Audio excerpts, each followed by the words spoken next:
Bueno, buenas tardes y bienvenidos y bienvenidas a una nueva clase de física biológica, biofísica. Bueno, lo que vamos a ver hoy son algunas situaciones en donde mezclamos cosas que ya vimos, pero con una descripción determinista. O sea, nosotros hasta ahora vinimos viendo distintos tipos de descripciones, descripciones estocásticas, como lo que hicimos con los canales iónicos y las probabilidades y los modelos cinéticos, y después vimos descripciones deterministas de dos tipos principalmente. Por un lado, las que están descritas en términos de ecuaciones diferenciales ordinarias, que fue el caso de las reacciones químicas, cómo variaban las concentraciones, y después vimos la ecuación de difusión, que es una ecuación en derivadas parciales que nos dice cómo varía la concentración en el espacio y en el tiempo debido a un cierto proceso que es la difusión. Y en ese caso lo que sucede es que las partículas se transportan en el espacio y las variaciones locales de la concentración son solo porque se están desplazando las partículas de un lado al otro. En el caso de las reacciones químicas, cuando veíamos las ecuaciones dinámicas, veíamos que variaban las concentraciones porque las especies se transformaban unas en otras debido a esas reacciones. Y no teníamos en cuenta la variación espacial. Entonces hoy vamos a mezclar esas dos cosas, las reacciones y la difusión, este, en lo que se llaman los sistemas de reacción-difusión. Entonces estuve preparando unas charlas con algunas cosas que yo hice alguna vez en mi vida y con cosas que hicieron otros. Pero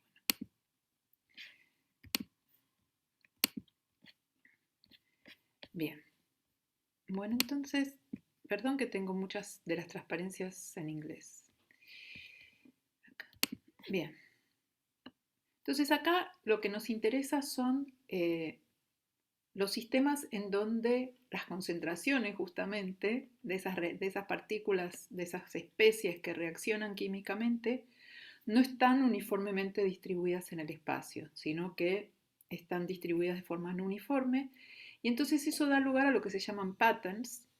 Y esos patterns pueden ser estacionarios o pueden ser dependientes del tiempo.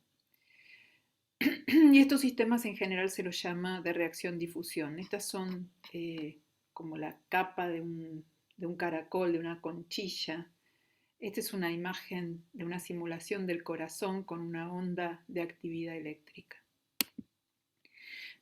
Bueno, entonces lo que estos sistemas describen es variación en la concentración de especies que difunden y reaccionan. Y este sería un ejemplo en donde uno tiene una especie A cuyas moléculas difunden, van chocando contra las moléculas de solvente que son estos puntos negros, y de repente se encuentran con una molécula de tipo B, que es un cuadradito, y se transforman en C. Y después, eso con una cierta tasa, que es K, y con una cierta tasa K' se despega C y vuelve a ser una A que sigue haciendo su difusión. Bueno, entonces sabíamos que dada la reacción, si no pensábamos en términos de las variaciones espaciales, las ecuaciones dinámicas que teníamos en cuenta eran las de las concentraciones debido a las reacciones, con la ley de cinética de acción de masas. ¿No? Si estas son las constantes, menos K por la concentración de A por B, más K' por la concentración de C, y análogamente para la concentración de B y la de C.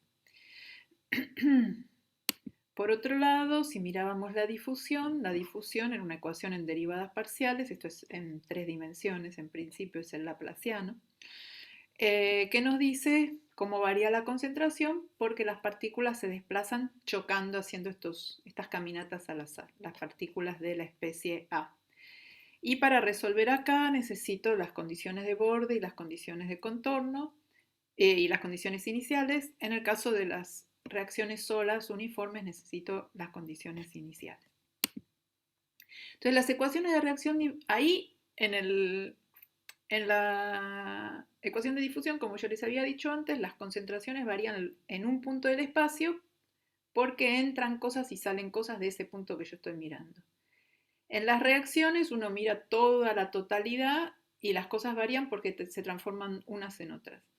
Entonces, la ecuación de reacción-difusión es mirar a un punto del espacio y pensar la variación de la concentración en ese punto del espacio, que en realidad es un pequeño volumen que uno está tomando, debido a la difusión, por ejemplo en el caso del sistema ese que era A más B va a C, que es el que está acá, debido al transporte de las partículas con su coeficiente de difusión y a las reacciones, donde ahora las concentraciones no son uniformes, dependen del espacio y del tiempo. Entonces, acá voy a poner la concentración de la especie A en un cierto punto y tiempo, y acá la de B en el mismo punto y tiempo. O sea, ocurren, estoy poniendo las reacciones con la misma fórmula que antes, pero con concentraciones locales. Bueno, y pueden describir patterns. En particular, como les dije, pueden ser estacionarios o pueden ser variables en el tiempo, o bueno, también pueden ser variables en una escala lenta. Por ejemplo, cuando crecen los animales estos que tienen estas pieles y sus patterns, sus patrones van, sus figuras van cambiando a medida que crecen. Y esto,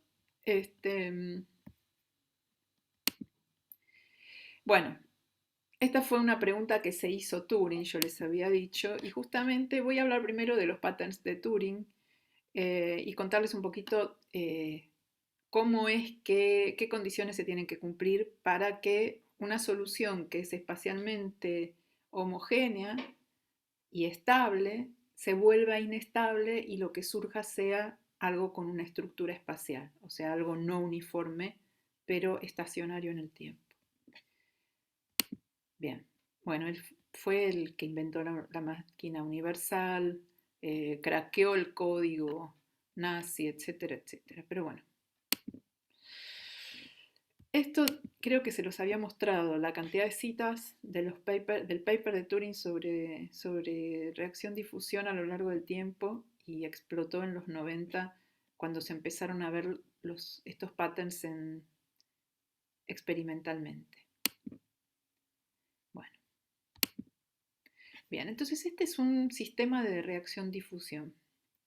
Tengo dos especies, en este caso las concentraciones están anotadas con estas letras chiquititas, y estos son los términos de reacción, que los escribe como una función, y estos son los términos de difusión.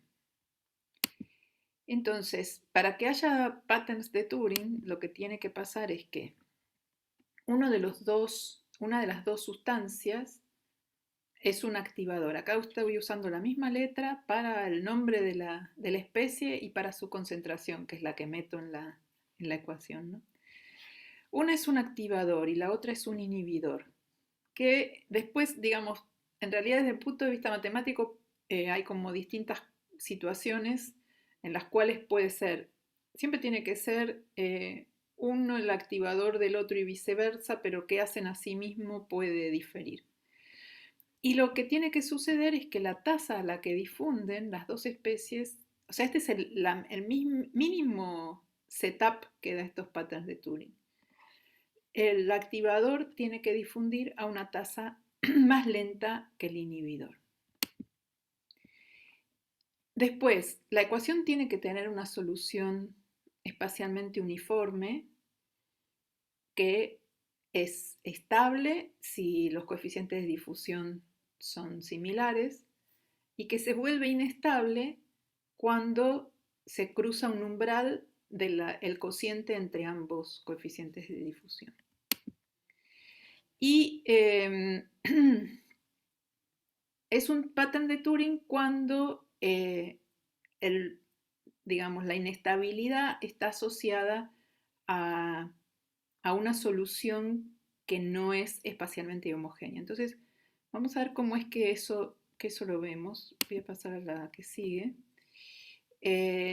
Una de las características de los patterns de Turing es que, o de esta inestabilidad de Turing, porque después qué pasa en la realidad depende de muchas otras cosas, pero si uno piensa en un sistema donde tiene un experimento en donde se pueden ver estos patterns,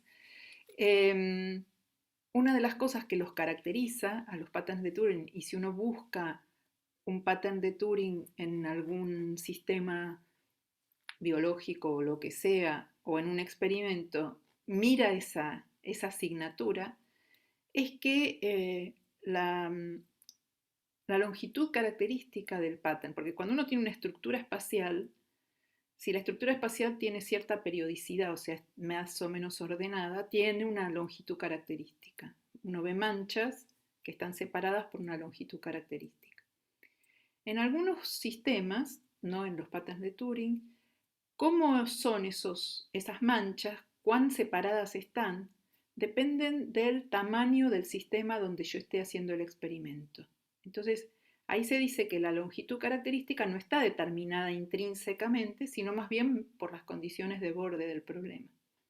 En el caso de los patterns de Turing, no. La distancia entre las manchas es intrínseca, está determinada por los coeficientes de difusión y por las tasas de las reacciones. Entonces, es intrínseca al sistema. Y eso lo que hace es que cuando yo tengo un sistema de un cierto tamaño, si ese tamaño es muy chiquito, no me entran las manchas y no aparece el pattern.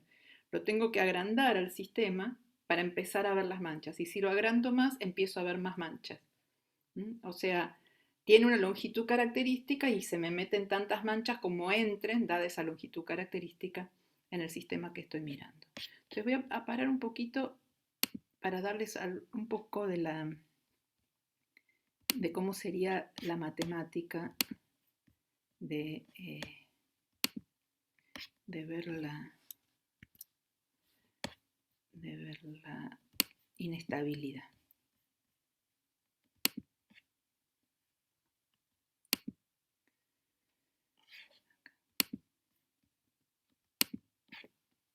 Bien. Bueno, entonces dijimos, voy a usar otra notación porque es la que tengo acá, que el mínimo sistema que me da patterns de Turing son dos ecuaciones de reacción-difusión, donde uno tiene una especie con una concentración U, su coeficiente de difusión, su término de difusión, más FV, que es el término de reacción, y análogamente tiene una ecuación para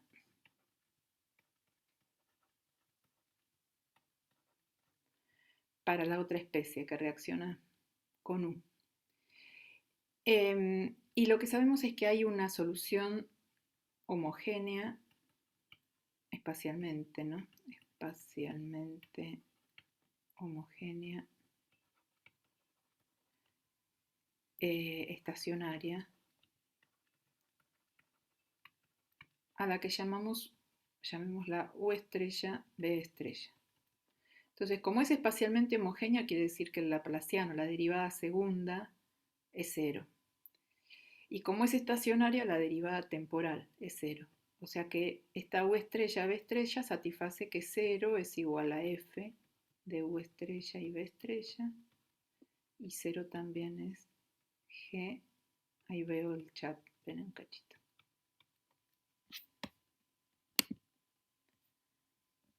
Ay, sí, estoy compartiendo, ¿no lo ven? Yo lo veo, ¿eh? Sí, yo lo veo. Sí, sabes. Si quieren, corto y vuelvo a compartir. A ver, espera. Y ahí vuelvo a compartir. Díganme, ¿eh? Ok. ¿Qué te están dando mal? Espero que me dio un cacho de cara. No, Zoom en general me están dando raro. Ah, ok. De hecho, recién dejé de escucharte un rato largo y voy a entrar y salir, sí, ahí vengo. Ok, Tal vez ok, funcione. bueno. Yo mientras empiezo a compartir de nuevo.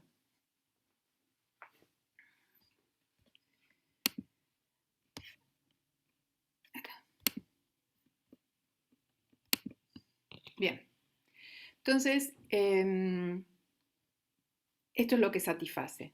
Entonces, cuando uno quiere estudiar la estabilidad de un punto fijo, lo hace como, en este caso, que va a estudiar la estabilidad de algo que es homogéneo espacialmente, pero la inestabilidad va a ser no homogénea, igual la hace similar a como lo hacía antes. O sea, lo que uno hace es estudia qué pasa cerca del punto fijo.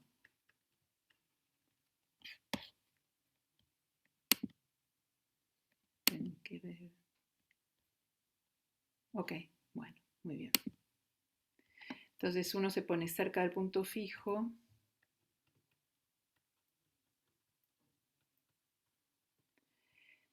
Y linealiza alrededor del punto fijo las ecuaciones. Entonces, como esto no depende del tiempo, sabe que la derivada de u respecto del tiempo es igual a la derivada de este cachito que yo hago perturbación respecto del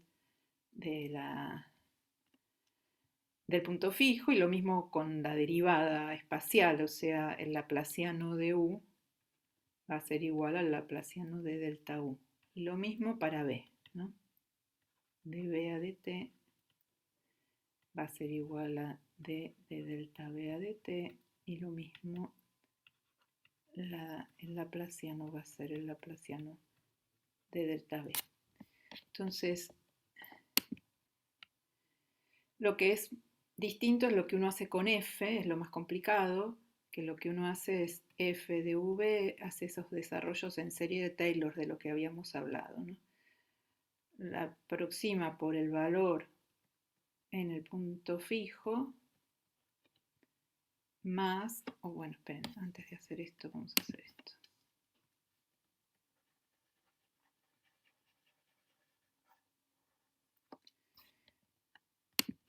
Acá uno lo que tiene es f de u estrella más delta u y b estrella más delta b, y entonces acá hace f, si delta u y delta b es muy chiquito, esto se parece mucho a la función en u estrella más b estrella, y después una primera corrección es hacer la derivada de f respecto de u por delta u más la derivada de f respecto de b por delta b, y esto en el punto fijo calculado.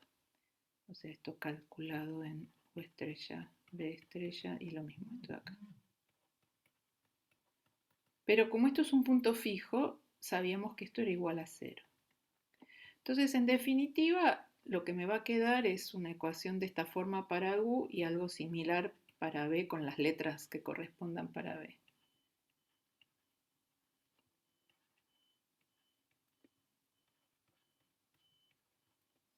Que es como se hace cuando uno quiere mirar la estabilidad de un sistema cualquiera dinámico alrededor de un punto fijo, ¿no?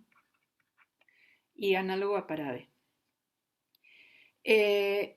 Bueno, entonces acá el problema, nosotros cuando no teníamos la parte espacial, decíamos acá metíamos una exponencial y nos fijábamos e a la lambda t y nos fijábamos cuánto valía lambda. Y ese lambda correspondía al autovalor de una matriz, ¿no? Que era algo en lo que yo no me quise meter mucho. Y dependiendo si la parte real era mayor o menor que cero, de ese autovalor, o sea, de ese lambda que va multiplicando al tiempo en la exponencial, yo sabía que la solución iba a aproximarse al punto fijo cuando yo le hacía una pequeña perturbación, o se iba a ir del punto fijo. Y donde esa parte real de lambda era igual a cero, y si para, digamos, eso valía para un valor del parámetro y para un poquito más arriba cambiaba de signo, digamos, para ese parámetro valía cero y para arriba y para abajo era para un lado mayor que cero y para el otro menor que cero, uno hablaba de una bifurcación, o sea, uno pasaba de una situación de punto fijo estable a una situación de punto fijo inestable. Entonces ahora cuando uno tiene esto que es espacial, como estas son ecuaciones lineales, las puede escribir como superposición de, de cosas de la forma senos y cosenos, digamos, en el espacio. O sea, estas delta U las puede poner en términos de una suma de cosas que tienen, si fueran una sola dimensión, supongamos una sola dimensión, o sea, el laplaciano es la derivada segunda, me daría un seno de kx o un coseno de kx. Y entonces cuando yo le hago la derivada segunda a cada uno de estos delta u, el seno, su derivada, me va a sacar un k y me va a dar un coseno, y cuando lo derivo segundamente me va a dar otro k, pero con un menos, y me va a volver a dar el seno. O sea, me vuelve a dar el delta u, pero con un menos k al cuadrado adelante. Lo mismo si tengo un coseno, y lo mismo si tengo en muchas dimensiones. En muchas dimensiones lo que uno tiene es el seno de un vector k por el vector posición. Y entonces también acá me aparece menos k al cuadrado, que es el módulo de este k al cuadrado, por la derivada, por el delta u. Entonces, ¿qué significa esto? Yo estoy reemplazando una derivada segunda por una cosa que es menos k al cuadrado. Entonces ya veo que las unidades de este k al cuadrado son iguales a unidades de longitud al cuadrado. O sea, son inversas de distancia, de longitudes. Cada k es una inversa de longitud. Estos k se llaman los números de onda. Y es algo así como descomponer a la solución que yo voy a buscar en una superposición con muchas escalas espaciales distintas. Y bueno, algunas van a ser más preponderantes que otras. Esto es hacer se llama una transformada de Fourier. No me quiero meter mucho en la matemática. Y cada una de estas cosas, cada uno de estos k's, uno lo llama un modo. O sea, la transformada de Fourier uno la conoce tal vez bastante en relación al audio, en el tiempo, ¿no? Que uno lo piensa en frecuencias. Uno tiene un sonido y lo piensa como una superposición de frecuencias, pero escucha un sonido que es la conclusión de esa superposición de un montón de frecuencias, de esa descomposición. Bueno, acá yo pienso una solución espacial, pero que va a ser la superposición de un montón de frecuencias espaciales. Esa es la idea, ¿no? Y se lo llaman modos. Y cada uno tiene una longitud característica. Entonces, cuando yo pienso el problema así, en términos de esos modos espaciales, mi ecuación para determinar si el sistema es estable o no, por ejemplo para U, y no la escribo para E por fiaca, pero es igual cambiando las letras que correspondan, más df a de U, delta U más df a de B por delta B.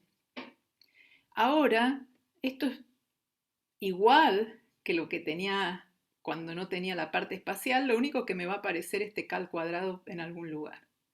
Entonces, cuando yo meta que delta U es una exponencial de lambda t, el lambda va a ser función va a ser función de esto, va a ser función de esto, va a ser función de lo que está multiplicando a las perturbaciones, a las variables. Entonces el lambda va a ser una función del número de onda. Eso lo que me está diciendo es que yo puedo tener distintos autovalores dependiendo del número de onda. Y entonces el pattern de Turing aparece cuando yo miro la parte real del autovalor, típicamente es real en realidad. Miro la parte real del autovalor, que en realidad es real, como función de esto, del número de onda, y veo que para k igual a 0, acuérdense que k era 1 sobre una longitud, ¿no? Que es como una longitud, una sobre longitud de onda, ¿no? Si k es igual a 0, eso quiere decir que la longitud está yendo infinito.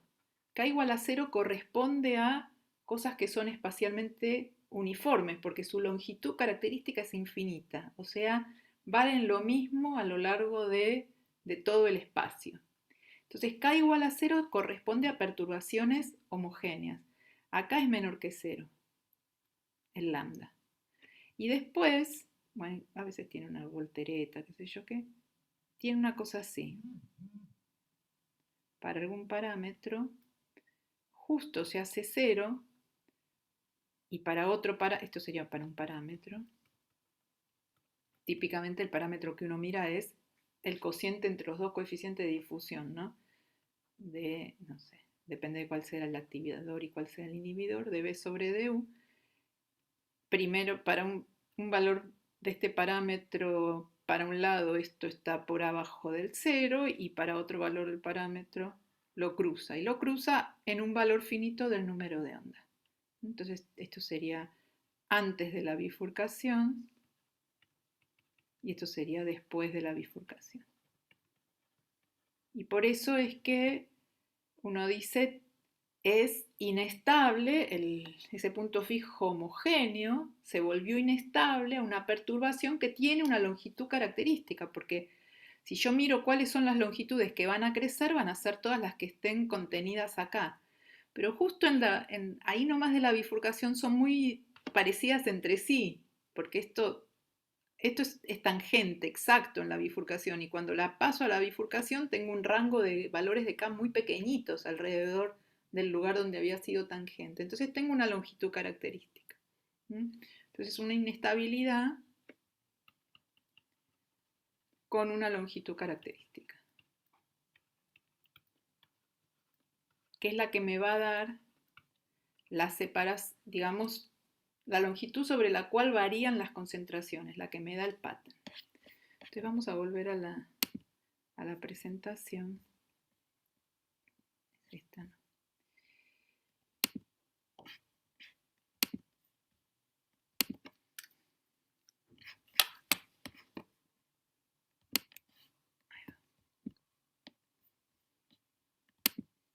Ok. Bueno, entonces, para poder tener esa transición que les dije, se tienen que satisfacer una serie de cosas, que es lo que determinó Turing, que son todas estas que les digo acá. Y en particular, ¿por qué es que acá, bueno, en este esquema,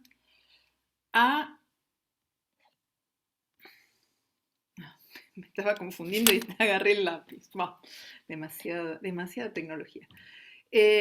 A es el activador de B y B es el inhibidor de A. Y bueno, y ellos a su vez se pueden inhibir o activar. Hay distintas formas de los patterns de Turing. Y el inhibidor tiene que difundir a una tasa mayor que el activador. Entonces, de esa forma lo que sucede es imaginen que yo hago una pequeña perturbación en un lugar, aumento A. Entonces ese aumento de A va a generar que aumente B. Pero B se va a desparramar más rápido que A se queda más concentrado. Y B más desparramado. Entonces B no alcanza ahí localmente a inhibir a A, se desparramó. Pero sí impide que crezca A hacia los costados. Y entonces ahí estabiliza el pattern. Esa es un poco la idea del pattern de Turing.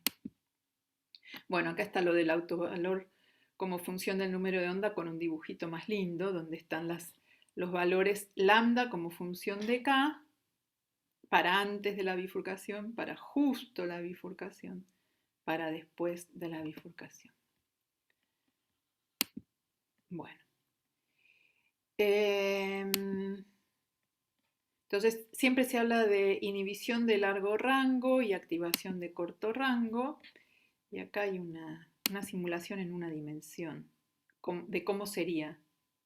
El verde es el activador, el rojo es el inhibidor. Acá el inhibidor no alcanza a cancelar al activador, pero como se desparrama más, sí alcanza a impedir que el activador esté en gran concentración más hacia los costados. Bueno, como les dije, esto impulsó un montón de trabajos, especialmente en el tema de pieles de animales, en particular porque se ve, a ver, creo que lo tengo acá. A ver, espere que justo no veo una de las colas. Se ve, por ejemplo, acá, donde la cola, esto me parece que es un leopardo o algo así, donde la cola es más gordita y donde la cola es más flaquita. Porque como les dije, el hecho de que el pattern tenga un tamaño característico hace que si yo tengo un dominio donde tiene que desarrollarse el pattern demasiado chiquitito, no se puede desarrollar. Por otro lado, una vez que uno se aleja de la bifurcación, hay distintas formas del pattern preferentes que pueden ser de rayas a hexágonos o cosas de diferente tipo. Entonces, dependiendo del tamaño, me entran más o menos manchas y prefiere un tipo de cosa u otra, una raya o una cosa más redonda. Entonces, estas son simulaciones con un dominio que es diferente en tamaño, esto es en 2 dimensiones me parece, pero bueno, que trata de explicar estas cosas que se ven en los animales. ¿Esto pasará? Sí. Bueno, ahí es el efecto del tamaño. Esto es de un libro que tiene muchas cosas de patterns de Turing, que tiene una versión más nueva que 1989. Pero bueno, y este es de un paper que salió en 1995, me parece, donde mostraba en la piel de los peces. Bueno. Silvina, una pregunta. Sí, Vos recién ahí mostrabas con lo del... Cuando mostrabas la parte real del autovalor en función del número de onda, que justo en la bifurcación había un número de onda más, o sea, una región chiquita que era la que explotaba y entonces esa era la longitud después del patrón. sí, Em, pero digamos, después, o sea, hasta ahí, digamos, en la cuenta uno ve que hay un modo que crece en el tiempo, pero sí. después uno siempre converge al mismo, digamos, patrón espacio-temporal, digamos, al mismo patrón Espacial. físico. Sí, Bueno, ahí ya después viene todo un estudio de cómo es también la simetría del dominio donde vos estás, etcétera, etcétera. Ya ahí nos vamos un cacho. O sea, cómo es una vez o sea, eso lo que te da es cuál es el modo más inestable. ¿M? claro, Donde va a tener el máximo va a ser el modo más inestable. Y típicamente aparecen, después de la bifurcación son hexágonos los que aparecen. Y a medida que te vas alejando empiezan a aparecer cosas más complicadas, las rayas estas, empiezan a aparecer otras cosas, además de que si tenés muchos modos inestables, empiezan a interactuar entre ellos, ¿no? O sea, una vez que te claro. alejas de la bifurcación, ya no, medio que no podés predecir con el análisis lineal. No, claro, está bien. Eso. Pero eso te Y, da una idea o sea, ahora si se busca un pattern de Turing, en general se trata de ver si tiene una longitud intrínseca medio. Es un poquito esa la asignatura, más que cualquier otra cosa. Y después, bueno, ver si tenés un sistema que lo puede reproducir más mecanísticamente o alguna cosa así. y lo que termina haciendo que, digamos, acotando la amplitud de los modos, Ah, bueno, ahí lo que pasa es que el análisis lineal sí, eso supone que claro, el pero delta U es pequeño. Entonces, si vos tenés una inestabilidad, necesitas ahora escribir, o sea, yo no, la verdad no me quería meter mucho en las bifurcaciones, pero cuando uno se mete en el análisis de bifurcaciones, una cosa es el análisis lineal, que te dice el autovalor. Y después vos querés ver cómo es la dinámica cerca de la bifurcación. Y ahí necesitas términos no lineales. Haces lo que se llama la forma normal de la bifurcación, claro, que no es lineal la ecuación. ¿Y por qué es la forma normal? Porque cuando vos tenés una bifurcación, al tener una parte real cerca de cero, eso es un modo muy lento. Y todos los demás, si esa es la única cosa inestable que hay, todos los demás muy rápidamente se van al equilibrio que corresponde a la dinámica de ese modo inestable. Es lo que esa aproximación adiabática que hicimos muchas veces, que tenés distintas escalas temporales, escalas rápidas y lentas. Y entonces los rápidos se ajustan a la variación lenta de lo que sea. En el caso de una bifurcación como esta, en donde tenés un autovalor real que cruza el cero, eh, tenés digamos, todos los otros modos muy rápidamente decaen y tenés una dinámica lenta en algo de menor dimensión. Y entonces la forma normal es encontrar para esa bifurcación la expresión de la dinámica en, en esa variedad de menor dimensión. Claro. Y ahí, bueno, ahí es donde empezás a ver lo de los hexágonos y todas esas cosas. O sea, para ver más el pattern tenés que no solamente quedarte en el análisis lineal. Claro. Bien. Bueno, gracias. No, no. Bueno, Perdón, yo también tengo una preguntita. sí, Más de lo biológico, igual. La idea de sí. esto, o sea, porque, o sea, esto es escala de tejidos, ¿no? Bueno, en realidad justo yo te iba a poner una cosa en la que yo trabajé que es, pero que es súper especulativa, sobre, porque algunas hubo, por ejemplo, ves la glicólisis, ¿sí? Si la glucólisis podía dar lugar a una distribución no homogénea del ATP y el ADP en la célula, Entiendo. que es hiper especulativo, ¿no? Pero como con todas las cosas que son espaciales y temporales, tenés la posibilidad de que ocurran o dentro de la célula o que ocurran por una comunicación entre las células, tanto en la parte temporal, cuando veíamos oscilaciones, como en la parte espacial también. Puede haber interacciones que hacen que haya cosas no homogéneas a nivel de tejidos, como decís vos. Ujú. Está bien, pero entonces mi pregunta es, en los casos donde es a nivel tejido, o sea, esto es, ponele, me imagino que hay algún tipo de, no sé, diferenciación celular o algo, entonces hay como en el medio intracelular, lo que sea que haya una matriz o lo que sea, una difusión de estas especies por fuera de las células, que algo las está generando o algo así. Y sí, Ok, este, también hay, vamos a ver después, pero no con Turing. O sea, el asunto es si vos tenés un término tipo difusivo en tu ecuación también, ¿no? Y voy a ver un ejemplo que es la propagación de perturbaciones en el potencial de membrana que también viajan y la descripción es tipo difusión, pero no es que hay una partícula que está haciendo un random walk, es que la dinámica te da eso. O sea, también puede suceder que, que no es que vos difundas haciendo un random walk, pero sí que la dinámica es tal que te da eso matemáticamente, la descripción. ¿Entendés? También sí. puede pasar eso.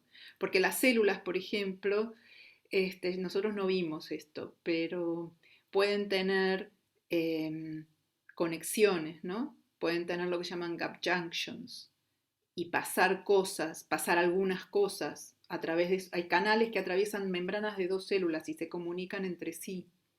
Y entonces vos podés pasar cosas entre células y no necesariamente pasa todo, pasan algunas cosas.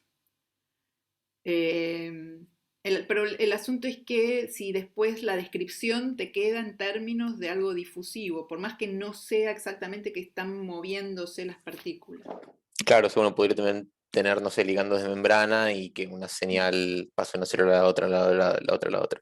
Claro, eso Bien, sí, eso seguro. perfecto. E incluso, bueno, en general los patterns de Turing más que nada se encontraron en cosas de pieles y eso, eh, y se cree que los mecanismos que generan, por ejemplo, polarización en las células, o sea, intracelular, que tenés distribuciones no homogéneas y qué sé yo, son otro tipo de mecanismos. Y en donde tiene que ver que tenés algunas proteínas que se pegan a membrana y se van al citosol y tienen propiedades diferentes si están en solución o están en la membrana. Y entonces hay otras cosas que participan y no lo de Turing. Ujú. Bueno, entonces, hubo varias papers así más matemáticos, la verdad, en donde trataban de ver, bueno, a ver qué sistema podía tener patterns de Turing. Y en particular que miró la glucólisis, lo que les interesaba ver era con el modelo de Selkov que nosotros vimos, quedándose en dos variables, lo simularon con un método que se llama lattice gas, que es un método de simulación más como de partículas, pero de partículas simplificadas, y ver si los patterns seguían existiendo en eso que tiene ruido intrínseco, si no los mataba el ruido. Y les dio, pero necesitaban que la diferencia de coeficientes de difusión fuera muy grande y entre el ATP y el ADP, y realmente por el tamaño de las moléculas y qué sé yo, no tenía mucho sentido que fueran a difundir tan distinto. Entonces, lo mismo pasó con la dificultad para encontrar bueno, eso fue una cosa de simulación numérica, la dificultad para encontrar experimentalmente, que yo les había contado, los patterns de Turing, y esto es experimento, esto de acá. Ven que son muy regulares los hexágonos, cerca de la bifurcación y después ya se va haciendo cualquier porquería. Y se tardó mucho en encontrarlo justamente por la dificultad en tener sistemas, o en principio la dificultad para tener sistemas en solución donde las cosas difundieran a tasas muy distintas. Y cómo se lo logró un poco medio de casualidad con un gel en donde una de las dos sustancias o una de las sustancias que participaba de la reacción se quedaba pegada en el gel y entonces no difundía y la otra difundía mejor. Entonces es más por una interacción con el medio que por los random walks, que hay como una difusión efectiva más lenta. Bien, entonces en general los modelos requerían todas estos cocientes muy altos de coeficiente de difusión y entonces, bueno, y como les digo, la explicación es que en realidad no es difusión que hace que las cosas difundan muy distinto entre sí, sino que es lo que se llama una difusión efectiva, que está tratada de explicar acá. Y este es el dibujito de la difusión libre. La molécula A choca con las moléculas del solvente y después de un cierto tiempo uno mira cuánto se desplazó, se fija el valor al cuadrado de ese desplazamiento, se fija cuánto tiempo pasó y el coeficiente de proporcionalidad es proporcional al coeficiente de difusión con un factor que depende de las dimensiones del espacio. Pero bueno, digamos que es el coeficiente de difusión con un factor algo 2 o 6 o lo que sea, dependiendo del espacio. Cuando las cosas difunden y reaccionan, por ejemplo acá, supongan que las moléculas de B están quietas. Entonces A se pega con B y se queda quietita ahí un rato, hasta que se despega. O sea, cuando se pega con B se transforma en C. Y se queda un ratito. Y después se despega. Y bueno, sigue haciendo su caminata al azar. Y después de nuevo se transforma en C y se queda pegadita. Y después se despega. Entonces, si yo miro lo que recorrió durante ese tiempo, recorrió menos. Porque hubo un tiempo, una fracción de tiempo que se quedó pegada. Entonces, es como si hubiera un coeficiente de difusión más bajo, porque en el mismo tiempo recorrió menos distancia. Y ese coeficiente efectivo está en relación entre lo que difundiría si no se pegara, pero multiplicado por el tiempo que recorrió dividido el tiempo que se quedó pegado, ¿no? Una cosa de ese estilo.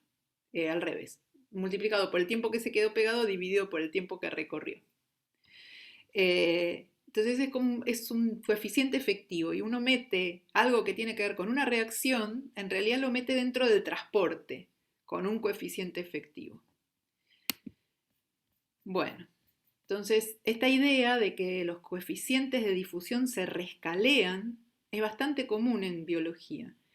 Y un caso donde se usa mucho esa idea, por ejemplo, es en el calcio, porque el calcio dentro de la célula tiene que mantenerse libre en concentraciones muy bajas. Entonces todas las células tienen muchos mecanismos. Habíamos visto el intercambiador de sodio-calcio, hablamos de la bomba de calcio que metía el calcio en el retículo, Y también tiene proteínas que actúan como buffers de calcio, o sea, atrapan al calcio y tienen reacciones que pegan y despegan el calcio, que es la forma más rápida de bajar la concentración.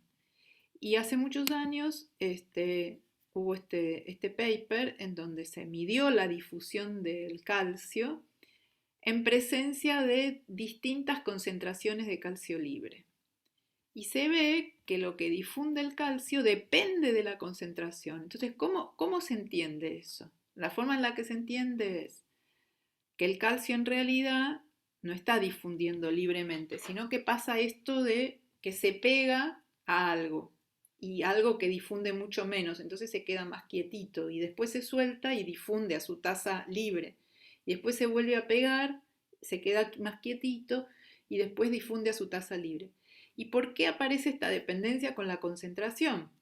Porque si yo tengo buffers, que son los que me están atrapando el calcio y hacen que difunda menos, si yo meto mucho calcio, lo saturo a los buffers. Y en un momento, si yo agrego más calcio, ese calcio va a difundir en promedio libremente, porque no va a encontrar moléculas de buffer libre para pegarse. Entonces, si yo estoy con muy baja concentración de calcio comparada con los buffers, va a ganar este pegado y entonces en promedio va a difundir muy poquito.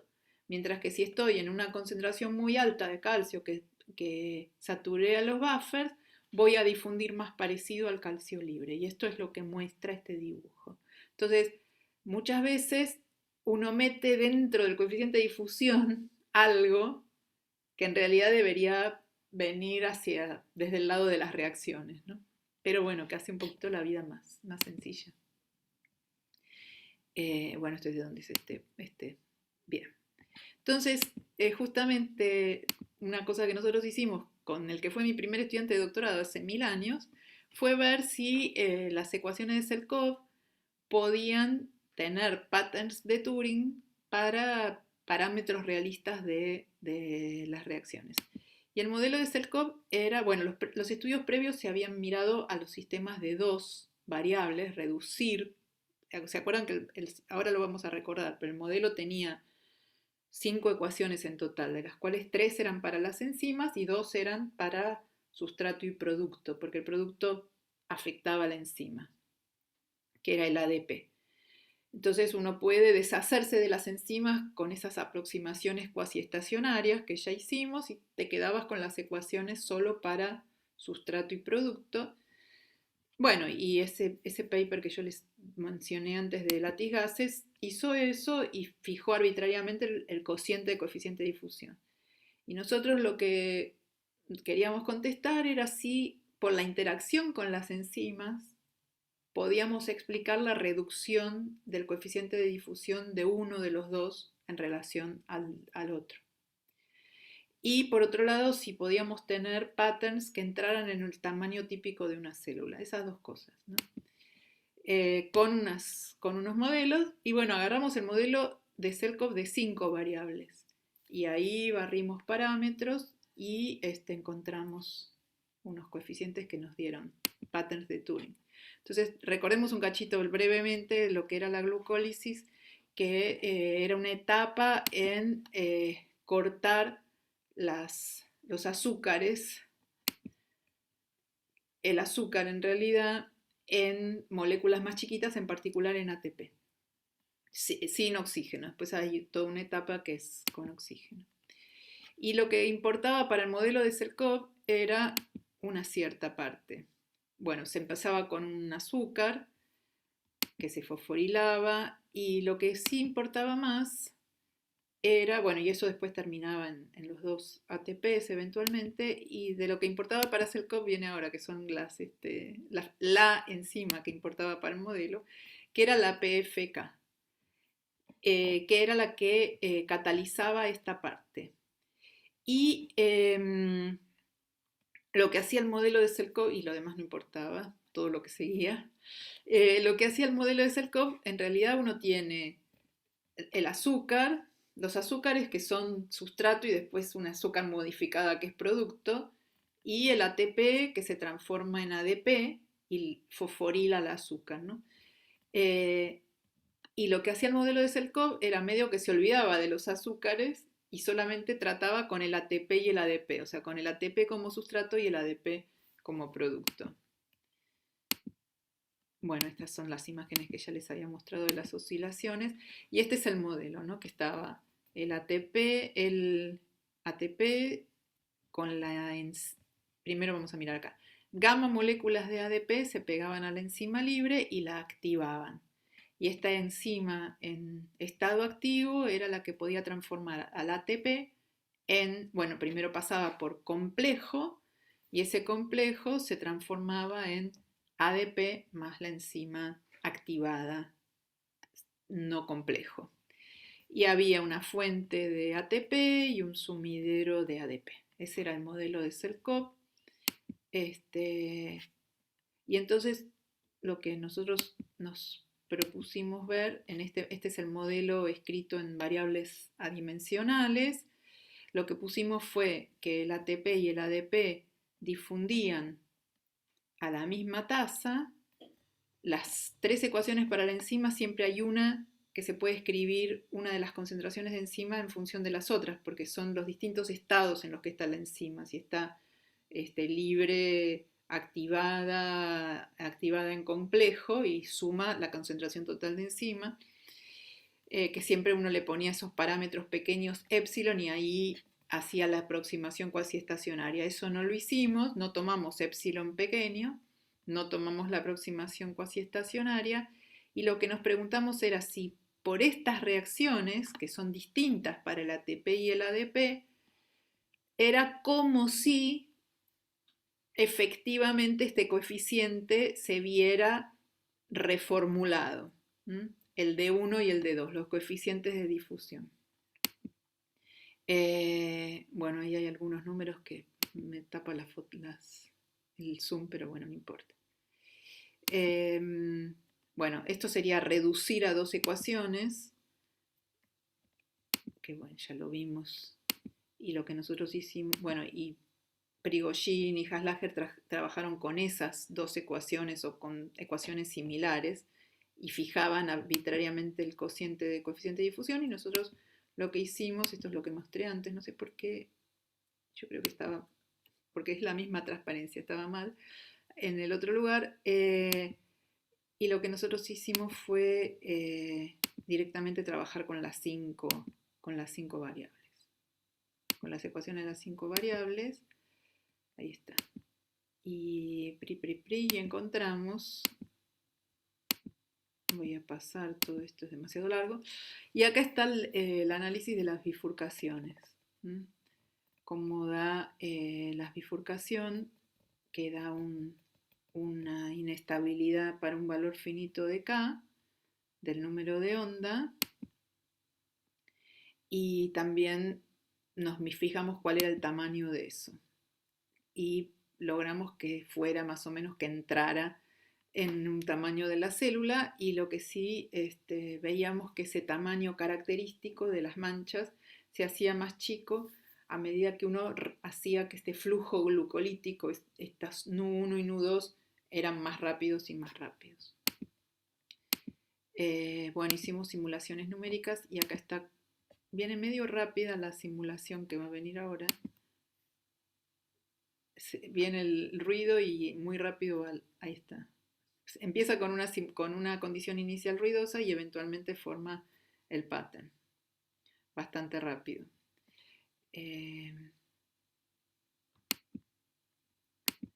Bueno. Y esto es lo que pasó, pero bueno. Que pueden... Y después ya medio que nos deliramos y nos pusimos a pensar si había alguna cosa para la cual podía servir esto y tener algún impacto, pero esto sí que era muy especulativo, que era pensar que tal vez el centro organizador de microtúbulos tenía algo que ver con una distribución no homogénea, no sé si del ATP o el GTP o algo que tiene que ver con los microtúbulos, pero bueno, esto se los paso porque solamente tiene algunas figuritas lindas, pero es muy especulativo, porque ¿qué es lo que nos gustaba? Era que si se va agrandando la célula antes de dividirse, y en el medio uno tiene un solo centro organizador y en la cosa de dividirse, el centro organizador se divide en dos. Entonces parecía como un pattern de Turing que tiene un tamaño, y entonces si yo agrando el dominio, tengo dos spots. Pero bueno, esto es más especulativo. Esperen que, déjenme, yo esperé, porque yo paré la cosa, pero no sé si...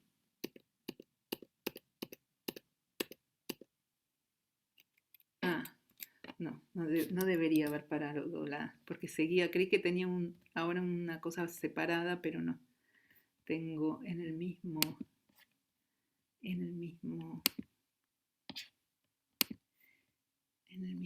coso.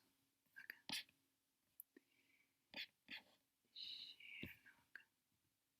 Ahí está. Bueno. Bien. Bueno, como les decía, en general las cosas, hay procesos de transporte que pueden ser difusivos, hay también procesos activos de transporte, cuando se usa justamente el ATP y se genera un movimiento direccionado, como los motores moleculares, y hay reacciones. En general, estos procesos de distribución no homogénea se explican no con pattern de Turing dentro de la célula, los ejemplos exitosos, ¿no? Y muchas veces lo que se los explica como que hay algo que se propaga y luego se estabiliza, se clava. Hay algo que viaja y se queda fijado, un frente que viaja y deja una inhomogeneidad atrás. Bueno, sí se explican, y acá esto me lo corrigió, animales, bueno.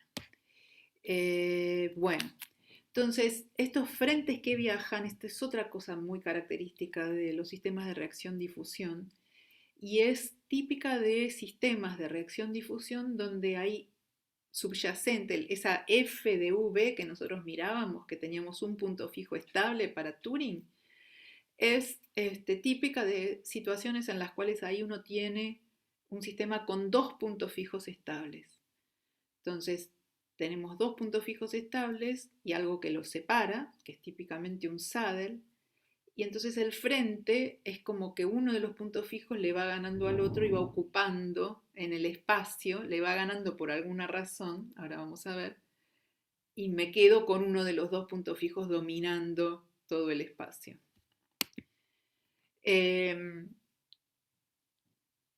Entonces, y esto también se usa para mirar la propagación del potencial de acción en la membrana. Entonces, recordemos el modelo de Fitts-Nagumo, que es un modelo típico de excitabilidad, un modelo más sencillo que el de Hodgkin-Huxley, que tenía muchas ecuaciones acopladas. Este tiene solo dos ecuaciones. Era una ecuación que era como el equivalente de la ecuación para el potencial de membrana y la ecuación que en Hodgkin-Huxley tenía que ver con la variable asociada al canal de potasio, que es el que permite recuperar y volver, irse del estado excitado, ¿no? Y este término de acá tenía un aspecto cúbico. Estas eran las nuclinas. Las nuclinas eran lo que me hacían cero la parte derecha de las ecuaciones en ausencia de IAP, no sé. Bueno, igual es lineal, independientemente de si es IAP o no. Y entonces nosotros habíamos argumentado la vez pasada que si yo decía que este variaba muy lento comparado con esta, porque esta tiene este épsilon. Si este épsilon es un número chiquito y lo paso dividiendo al otro lado, quiere decir que esa derivada es muy rápida. Entonces W varía muy lento comparado con B. Y si pienso que es tan lento que prácticamente se queda fijo W, y yo miro un W por acá, este es W y este es B, ¿no? El eje. Entonces, si W está fijo, eso quiere decir que tengo una línea recta acá. W todo el tiempo está fijo. Y si tengo una línea recta, corto la nuclina de B en tres lugares. Un lugar acá, un lugar acá y un lugar acá. Y la nuclina de B es lo que me hace cero a la parte derecha de la ecuación para B. Entonces, quiere decir que tengo 3 puntos fijos, porque si W está fijo, y al otro lo fijo haciendo 0 su parte derecha. Entonces tengo 3 puntos fijos. Uno estable, uno que es separador, o sea que es inestable, y otro estable. Y justamente uno entendía la excitabilidad como que casi que estos eran puntos fijos, pero no lo son exactamente. Entonces que había como un salto rápido a algo que era casi un punto fijo, después se me terminaba ese casi punto fijo y volvía al otro, unas ramas estables y excitadas. Pero bueno, la excitabilidad se la asocia de alguna forma a la biestabilidad, ¿no? La forma en la que se la describe. Entonces vamos a analizar la propagación de los frentes en el pizarrón. Bueno, no sé si me quieren preguntar algo mientras.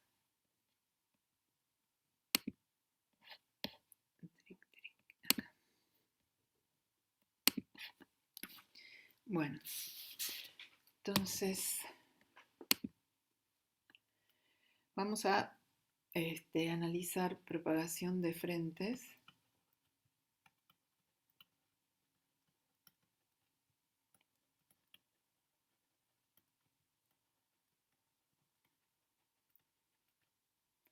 En sistemas biestables. Y entonces, si teníamos digamos, el Fitzko-Nagumo, recordemos, era epsilon dB a dt, esto es sin espacio, menos W más la corriente aplicada.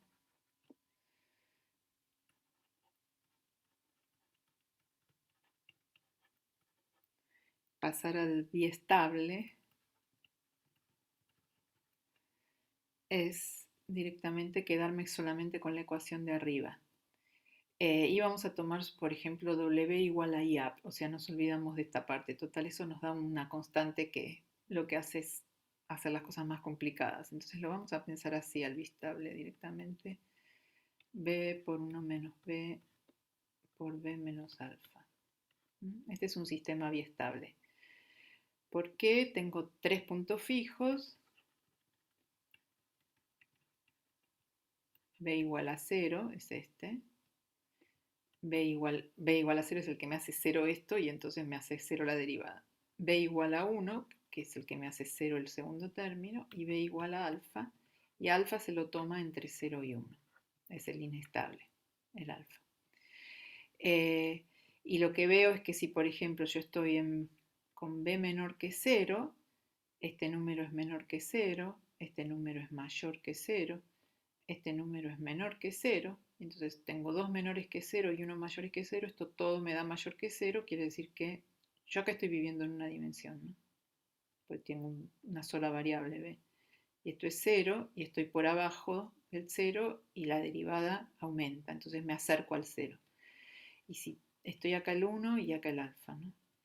Y si estoy en el 1 y estoy por arriba del 1, si b es mayor que 1, este es mayor que 0, si b es mayor que 1, este es menor que 0, si b es mayor que 1, como alfa está entre 0 y 1, esto es mayor que 0, entonces esto es mayor que 0, esto es mayor que 0, pero este es menor que 0, así que este producto me da menor que 0, quiere decir que me acerco hacia el 1. Y bueno, esto da vuelta el signo cuando miro para el otro lado. Entonces tengo el 0 y el 1 que son estables. Entonces tengo este sistema biestable y lo que voy a pensar ahora es ¿qué pasa si yo tengo un sistema de reacción-difusión así? O sea, un sistema de esta forma, donde tengo el laplaciano de B más, y le vamos a poner le voy a poner una constante porque después me viene bien. Más A por B por 1 menos B por B menos alfa. Y lo vamos a pensar como esto está viajando en una sola, nos queremos mirar un frente, o sea, lo que queremos hacer es, tengo miro en una sola dimensión espacial y tengo que después lo tengo escrito justo al revés, así que mejor que ya sea consistente en el dibujito que les haga ahora. Ay, voy a cambiar el color acá. Entonces, tengo, por ejemplo, acá b igual a 0. No b igual a menos 1, no existe esto.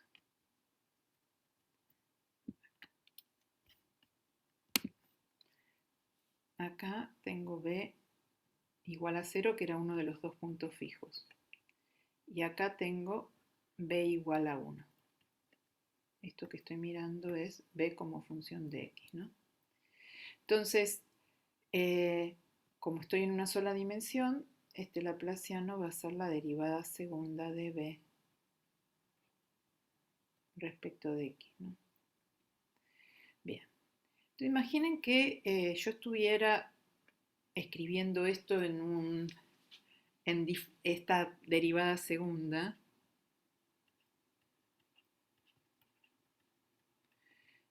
discretizando el espacio y lo quiero escribir en la posición x igual a xn. Bueno, esto es lo mismo que hacer la derivada primera un poquito a la derecha, a la derecha de xn, menos la derivada primera a la izquierda de xn, dividido el delta x entre el lugar donde calculé esta y donde calculé esta. Bueno, una forma de hacer esto sería decir, bueno, acá yo tengo bxn más, si pensemos que esto lo discretizo, que es xn más 1, xn menos 1. Entonces acá pongo xn más 1, este es un subíndice, menos b en xn dividido delta x, que es la distancia entre los dos x que estoy considerando. Esta sería la derivada a la derecha, menos la derivada a la izquierda, sería b de xn menos b de xn menos 1 sobre delta x. Y a esto lo tengo que dividir por, este estaría calculado acá, y esta estaría, la que está a la derecha y la que está a la izquierda estaría medio calculada acá, porque es la diferencia entre estas dos. Así que estas están a una distancia que es delta x, y esta es una forma de escribir la derivada segunda. Entonces, yo diría mi derivada en b sub n respecto del tiempo, d le había puesto 1, al coeficiente de difusión no lo tenía en cuenta. Esa cuenta que recién escribimos se puede reescribir como bn más 1 menos b más bn menos 1 menos 2 bn sobre delta x al cuadrado. Fíjense, tengo b en xn más 1 menos b en xn. Acá tengo otro menos b en xn, así que me da menos 2bxn, y acá tengo un menos con el menos más b en xn menos 1, que eso es, lo llamamos, esto sería b en xn más 1. Esta sería la derivada, y después vendría la parte más a bn por 1 menos bn, la parte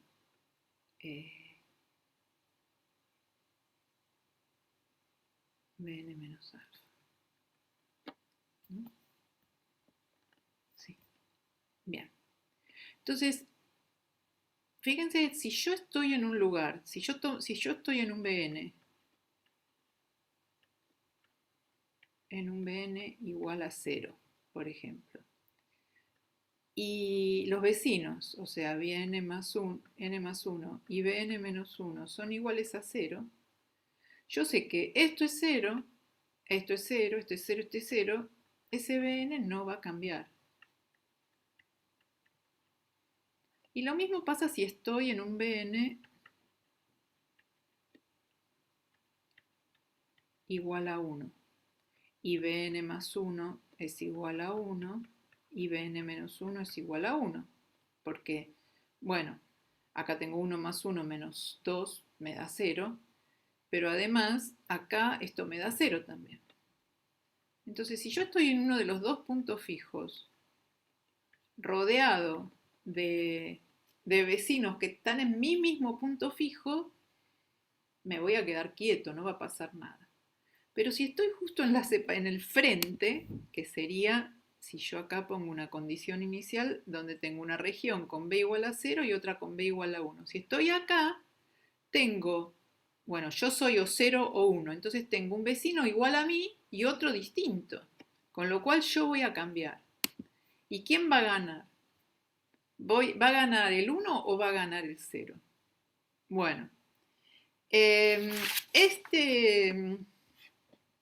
problema, el de tener esta ecuación de BA de t es igual a la derivada segunda de b más a por b por 1 menos b por b menos alfa, esta ecuación admite soluciones viajeras. ¿Qué quiere decir?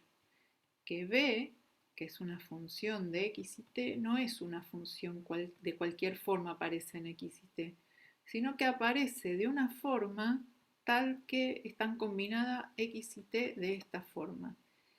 ¿Y esto qué significa?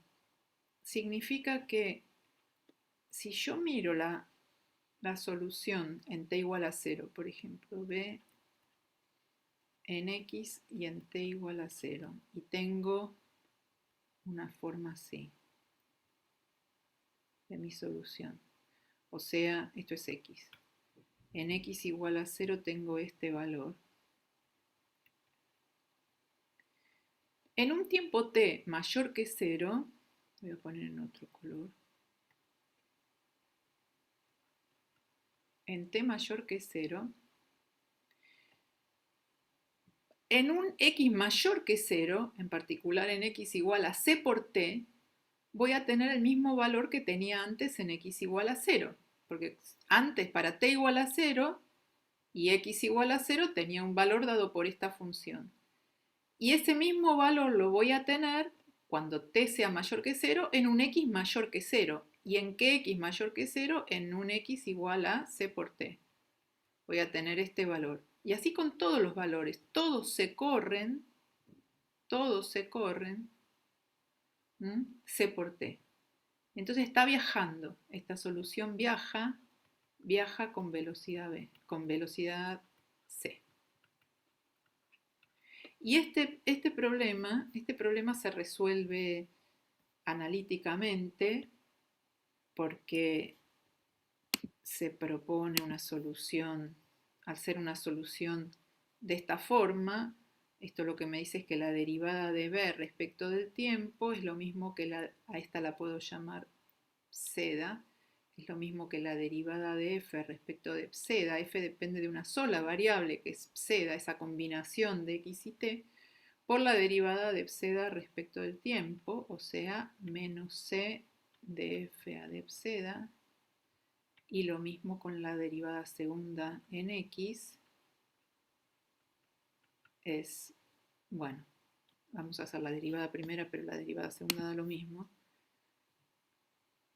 Digamos, hay que volver a hacerlo esta cuenta, pero para no hacerla toda mezclada. La derivada respecto de x es lo mismo que derivar f respecto de pseda y derivar pseda respecto de x, pero esto es 1. Entonces la derivada segunda es directamente la derivada segunda respecto de pseda. Y me queda una ecuación en derivadas ordinarias que se puede resolver. Y se resuelve y se encuentra la solución. Y déjenme ver qué letra le había puesto yo, una mayúscula. Y antes le había puesto una mayúscula, siempre una... No, yo sabía. Bueno, acá, esperen que acá lo corrijo y le pongo una mayúscula. Ahí está. Entonces tiene una solución exacta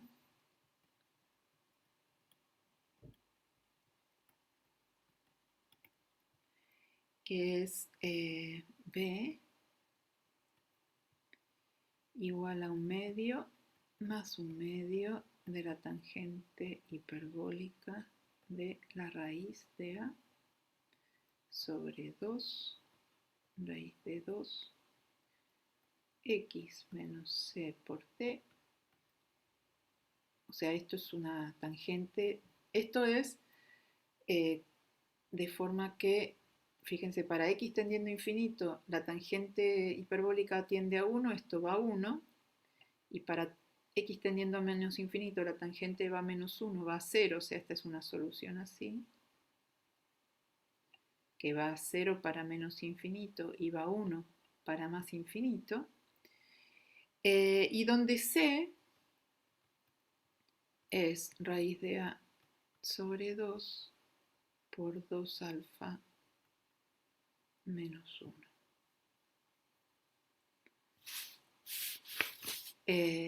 Y entonces lo que veo es que esto va a viajar a la derecha o a la izquierda, o sea, va a ganar el 0 o va a ganar el 1, dependiendo de cómo sea alfa. Entonces, si 2 alfa es mayor que 1, c es mayor que 0 y va a ganar el 0. Mientras que si 2 alfa es menor que 1, o sea, esto es si solo si alfa es mayor que 1/2. Y en caso contrario, gana si alfa es menor que 1/2, entonces gana, c es menor que 0 y el frente va a estar viajando al revés. Entonces el punto fijo 1 le gana al 0 en esta cosa espacial, donde aparece la difusión. ¿Y por qué es eso? Porque alfa es la separatriz entre los dos puntos fijos de la dinámica que no depende del espacio, ¿no? Yo tengo mi alfa. Si alfa es igual justo a 1/2, no viaja, se queda quieto. Pero si está por arriba del 1/2, gana el 0. ¿Por qué? Porque la separatriz está más cerca del 1. Entonces el 1 es más fácil de saltar para el otro lado que el 0 saltar para el lado del 1. Mientras que si, no es 1/2, esto es alfa. Y el 1/2 está siempre en el medio. Mientras que si alfa está de este lado, el 0 es el que salta más fácil al 1. Y gana entonces el 0. Bueno, esta misma idea de que yo tengo dos puntos fijos y uno le gana al otro porque está más cerca del umbral, el que pierde está más cerca del umbral y se pasa para el otro lado. Esta misma idea se aplica también para los sistemas excitables, pero no vamos a hacer toda la cuenta. O sea, yo puedo tener un sistema tipo Fitts-Gunagumo y en general se los hace con números pequeños para poder hacer la separación por B menos alfa menos W.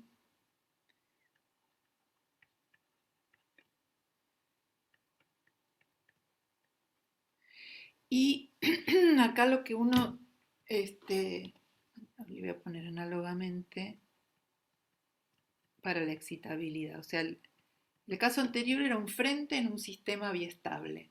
Yo tengo dos puntos fijos estables en la dinámica homogénea, espacialmente homogénea, pero cuando pongo la difusión hay uno que le gana al otro y entonces un frente que se propaga y termina ganando uno sobre los dos. En el caso excitable aparecen dos frentes, porque en el caso excitable uno tiene, recordemos cómo eran las nuclinas, ¿no? Eran una cosa así, era así, y tenía una cosa de ese estilo.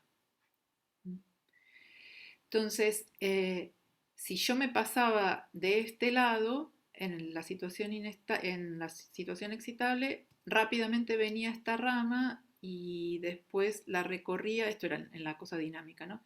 Se soltaba, después venía esta rama y estaba acá. Entonces,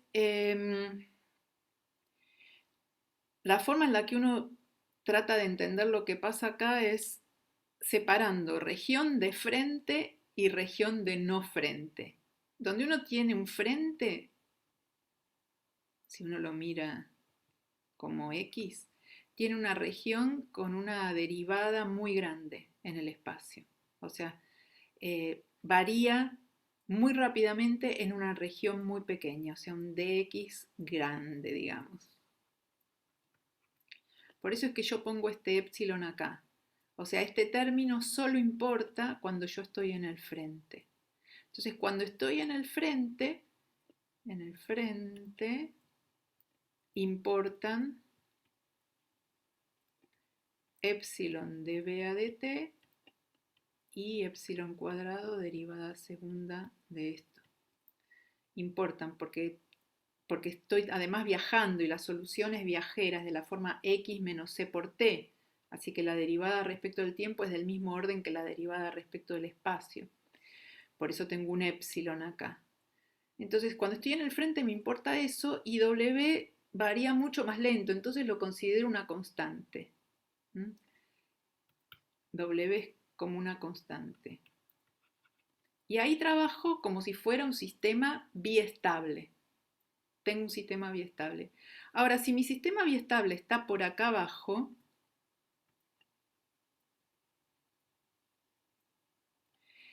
esta es la separatriz. Este es uno de los puntos fijos estables, este es el otro. Entonces tengo a este muy cerca de la separatriz. Entonces acá me gana el de arriba. Este va a dar lugar al de arriba. El de arriba viaja ocupando el espacio de este. Pero si yo tengo la separatriz por acá, se invierte la relación. Ahora el que está más cerca del umbral es el de arriba y gana el 0. Y justamente lo que uno hace es, uno tiene dos frentes y entre los frentes, las zonas donde no hay frente, la derivada de b en el espacio y en el tiempo no son así tan grandes, son más normales. Y entonces como tengo este número epsilon chiquito y epsilon chiquito es como si esto no existiera. No, esto es... esperen. Cuando tengo la... Cuando estoy fuera del frente, la forma en la que lo tengo que pensar es que B rápidamente se adapta a la variación lenta de W fuera del frente. Y entonces directamente lo que estoy pensando es que el V y el W están relacionados de esta forma, me estoy moviendo por la nuclina. Bueno, sí que es lo mismo que decir que tiro estos términos, ¿no? O sea, estas dos cosas no son muy grandes fuera del frente y tiro estos términos y B y W están ligados directamente por esta relación. Pero W varía lentamente. Entonces, en definitiva, lo que uno tiene es una cosa de este estilo y una cosa de este estilo, o sea, una cosa así, que viaja en un sentido o en el que viaja, por ejemplo, así, donde en uno de los frentes está ganando el 1 sobre el 0, y este también está viajando para allá, y en el otro el 0 le está ganando al 1.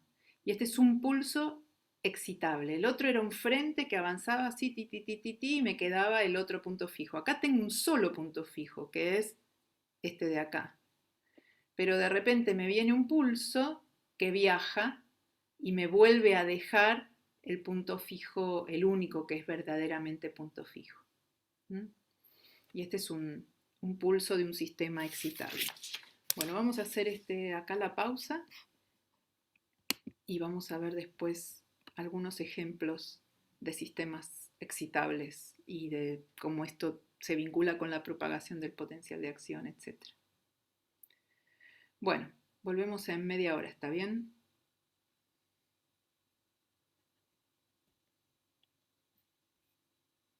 Bueno, muy bien.